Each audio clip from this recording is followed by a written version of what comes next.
Right, we're here tonight at Blinkbox's launch of Season 3 of Game of Thrones. What are you looking forward to? I am a huge Game of Thrones fan. I know this might sound a little bit grand, but it probably is my favourite television series ever. Well, it's just a fantastic story. The storyline, you never know what to expect. And there seems to be a theme of doing away with the best characters. I wouldn't be here if I wasn't a Game of Thrones fan. Being 8 months pregnant and it being boiling, I think it's dedication to the cause. Yes, I'm a huge fan. It's crazy. I look on Twitter and there's people from Argentina and, you know, it's just mad, you know. Can't understand half your tweets, can you? No. It's all in Spanish. Exactly. If you could step inside that world, whose role would you like to take, and how do you think you get on in Westeros if it was real life? It would definitely have to be the role of Khaleesi because she is totally awesome. And sometimes it really frustrates me because they save her bits till the end because she's the best character in my eyes. And I'd like to think that I'd be able to free some slaves and I guess keep the men in check. She does a very good job of that. But no, I think she's totally stunning as well.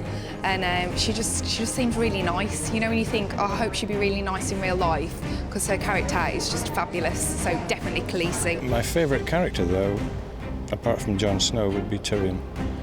I like his sense of humour, very dry, very witty, and he gets all the girls. Oh, goodness me. Well, do you know what? I was tweeting earlier about what do you wear to an official Game of Thrones launch, you know, because the costumes are so fabulous.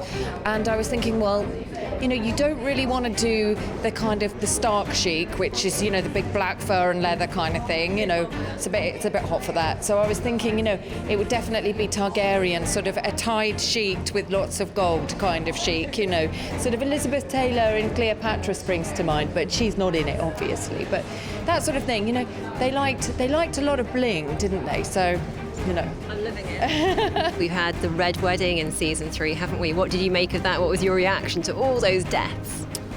I couldn't believe it, really. I thought, how could he do it? I did a Vine. I made a Vine. I hadn't actually watched the episode. I heard it come out and I was on Twitter and everyone was going... Did a Vine? Yeah, I know. What is it? A Vine is like a video thing where if you're pressing the screen, it records. That's what I was doing a minute ago. Okay. Sorry, I hadn't watched the episode, but everyone's going crazy on Twitter, so I thought I'd do a little reaction. And then I actually watched the episode afterwards and was kind of like, oh, that was really unsympathetic because it was really sad.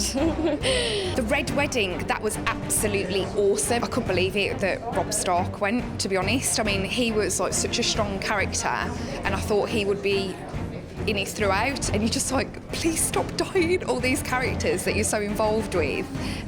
But yeah, what a shocker that Robb Stark went. I couldn't believe that one. Literally, it was one of those moments where you just had to sit in silence afterwards and digest what had just happened.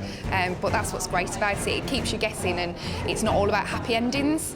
And I think that's quite refreshing as well. The one thing that I'm worried about is coming to the Tower of London, which also, if you've been, I've been watching The White Queen at the same time, so I'm terrified that somehow somebody's going to cut my belly open and my baby's going to die, you know. Sorry, I'm being very over-dramatic there, but yes, I did watch it, and I was agog and aghast. You know, I was like, oh, can't believe it. But what I actually really liked about it is it opens the way for things to come, because obviously you've got the dragons growing up, you know that you've almost think you've seen flashes into the future of that. So I think that the Targaryens coming back to the throne could be really interesting. Arya, she's really interesting, but also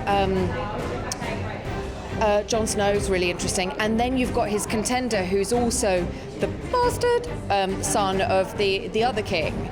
And he's not a Lannister. The Lannisters I love to hate. Yeah, the Lannisters I really love to hate. You know, and of course, and they do it so well. They do, and they've got fabulous female characters on the show, haven't they? What do you think of Cersei?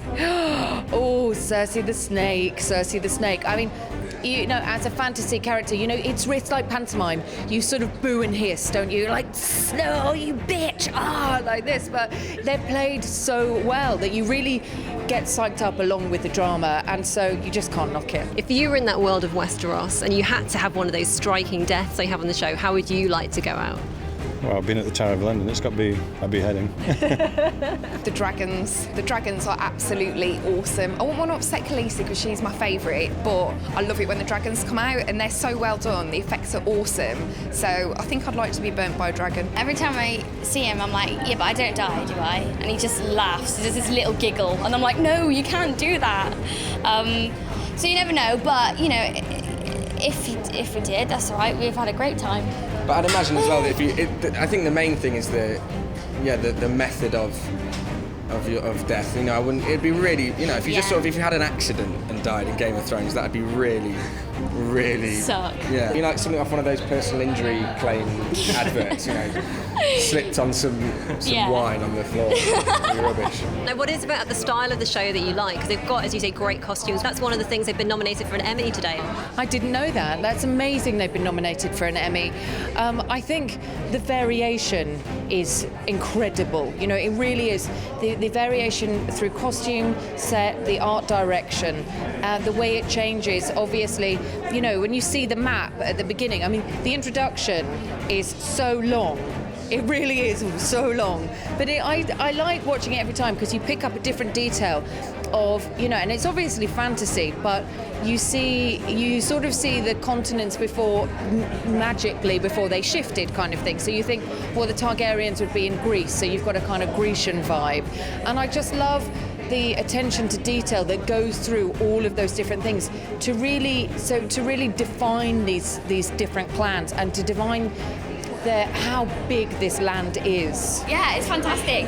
We got quite a few last year, and I heard the news earlier today. It's just fantastic, and it's great because there's so many people who really deserve that, like the attention to detail that goes into everything and all the different departments and stuff. So yeah, I'm glad that it's been recognised. There's just so much great television around at the moment, so to be considered amongst the best of it is brilliant. And like Maisie said, like loads of deserving people. I think Game of Thrones is done on such a huge scale. The sets are amazing, the costumes are amazing, the actors and actresses are amazing. Everything about it is just quality television. Nothing seems like it's done on the cheap, and it just keeps you hooked. And what's just frustrating is having to wait for that next episode and that next series. So it's great that it's come to Blinkbox.